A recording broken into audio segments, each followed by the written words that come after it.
inter-Sacco borrowing, jointly wielding a more than 1.5 trillion shilling asset base across the country.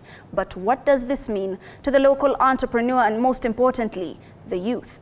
Well, with automation of services and streamlining of regulations, the societies could double the asset base and expand memberships to marginalized groups. TV47 had a one-on-one with the leading Sacco in the country and brings you the following story. The total membership among the regulated Saccos increased by 7.02% to reach 6.42 million members in 2022, compared to a membership base of 5.99 million in 2021.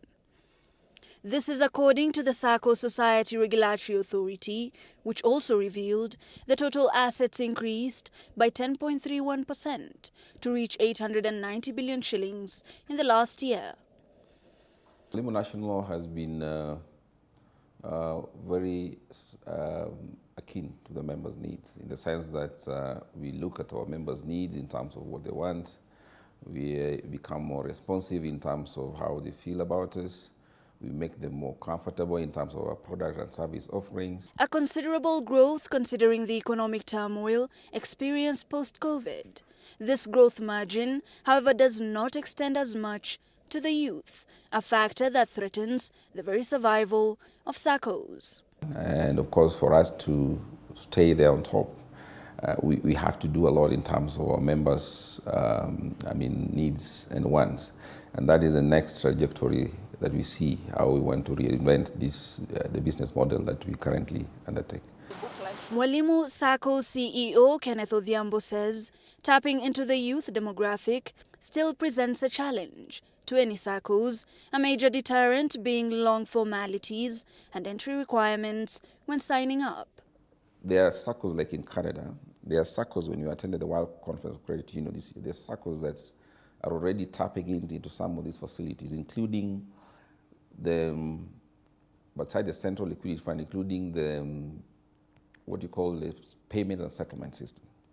They are allowed to access that payment and settlement and to compete with banks as well. So probably we may be there, we don't know, but we hope that with the current leadership, they should be able to drive this agenda to conclusion.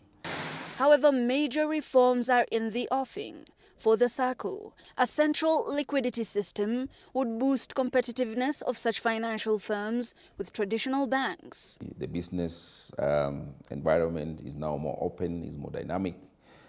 There are other opportunities that lie us there in terms of even a quasi-banking unit. What is it that we could do? And that is actually what led us to make that bold decision. And I'm happy that looking at the numbers in terms of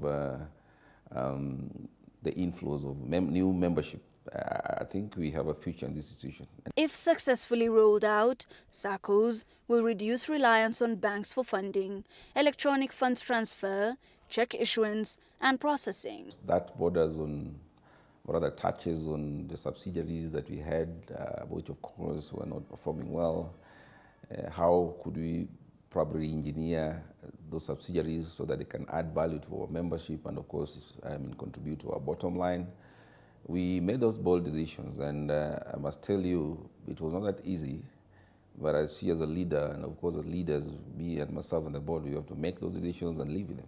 The proposed national payment system, if actualized soon enough, would increase deposit mobilization, which grew by almost 10% in the last year. However, fear looms in the horizon. Without appropriate adjustments and digitization, Saccos might lose relevance with the younger generation. So what are the remedies? If you look at what we're doing at Limo National currently, we look at more the members in terms of what is it that our members want, not what we want our members to have. And of course, that has also given us some new ideas in terms of how do we improve this institution and make it more member-based institution, and is driven by decisions that add stakeholders' value, of course, members' values. And the big question that Hibank asked me, who in your circle is in a circle? I used the entire night to think about that. I am Catherine Simalois, the sign language interpreter, and I sign out at this point. Hibank to you. See you at 6 a.m. tomorrow morning. Goodbye.